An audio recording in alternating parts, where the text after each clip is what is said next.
What's up, you guys? It's your girl Devine Shay, and I am back with yet another video. As you can tell by the title of this video, we are going to be learning the elastic band method in this video.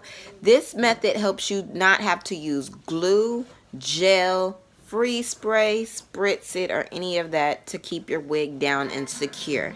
Now, you could do this method on an already made wig that you've ordered, that you bought, or even a wig that you have made. So stay tuned and pay close attention to what I'm doing in this video, you guys, and I hope I'm able to help you guys in some form or fashion. If you have any questions, comments, or concerns after the video, please make sure you leave them linked down below in the comment box, and also feel free to visit the description box where you'll find all my social media pages. But anyways, with further ado, let's hop right into this video.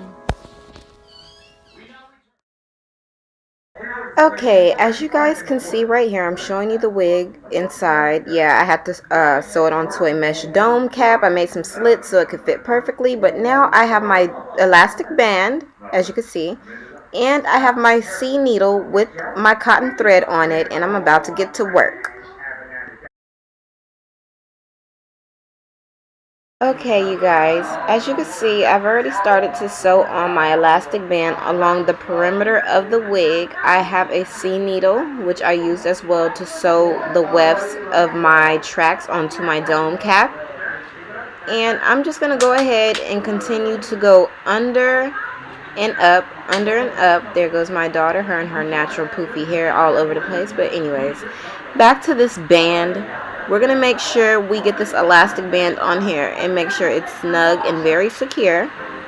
I like for my wigs to fit very snug, and I wouldn't so much say tight, but I like for them to, for the most part, to be comfortable on my head. I cannot stand when my wigs do not fit my head the correct way. Right here you see me tying a knot, and I'm going to make sure that knot goes all the way down, and I'm going to double knot it.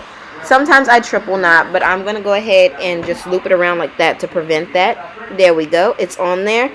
Now, what I got to get ready to do is...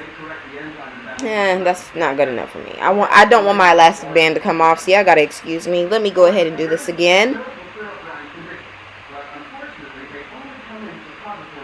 And I know y'all probably like, I've seen her in this dress in several videos. No, I filmed several videos at once in this dress, so excuse that. Yes, I just clipped the thread. And we're about to head on to the next. You guys, as you can see, I did it on the opposite side as well. Elastic band method is now complete, and I am ready to rock my wig, boo. Alrighty, I hope you guys like this video. Love y'all. See you on my next. What's up, you guys? It's your girl Devine Shay. As you could just see in the video, y'all watched the elastic band method, but I forgot to tell y'all the most important part. Before you can even sew an elastic band onto your wig cap, what you must do is measure the elastic band from ear to ear. Not from ear, go under the head into the ear. No, you want to go from ear to ear and make sure you measure that elastic band very precisely for a very snug and secure fit. I'm sorry I forgot to leave that part. I'm sorry I left that part out the video, you guys. But I did remember to come back, make another clip, and fit it in here. You guys, please forgive me. I am so sorry. But yeah, anyways, y'all see, aside from the measurements, everything else in the video is laid out clear as day for you. So if you have wigs that ain't fitting you too well, go ahead and get them done. And as y'all can see, I did have some slits in my dome cap. If you want to know why, it's because my wig was fitting too small due to sewing it onto a small mannequin's head. So if you would like me to speak on a video as to why I had all that done and what I did to actually make the wig fit, as far as the slits and the dome cap go, please leave that in the comment box down below, and I will make another video on that another day for you guys. But anyways, again, I love you guys, and please keep in mind and remember, if nobody else loves you, God loves you, and so do I. Please excuse the background noise. It's my brother and his friends. Bye.